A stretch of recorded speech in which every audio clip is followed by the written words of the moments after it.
माजूर अफराद भी हमारे माशरे का हिस्सा हैं।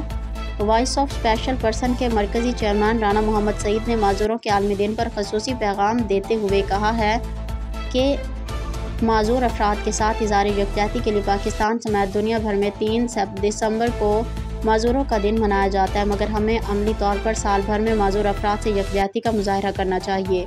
माजूर अफराद माशरे का अहम हिस्सा है। उन अफराद की दुनिया के हर शोबे में अपना लोहा मनवाया है, अपनी सलाहियतों से ये साबित कर दिया है कि अगर उनके साथ ताउन किया जाए तो ये लोग आम लोगों की तरह ना सिर्फ अपनी ज़िंदगी गुजार सकते हैं बल्कि मुल्क व कौम की तामीर व तरक्की में अहम किरदार अदा कर सकते हैं। उन्होंने हुकूमत को मुखातिब करते हुए कहा है, हुकूमत को चाहिए कि मुल्क में दुरुस्त सर्वे करवा कर माजूर अफराद की असल तादाद और उनके अवारिस की नौइयत मालूम करके उन अफराद को माशरे का मुफीद रुकन बनाने के लिए इलाज की सहूलियात फरहमी यकीनी बनाई जाए।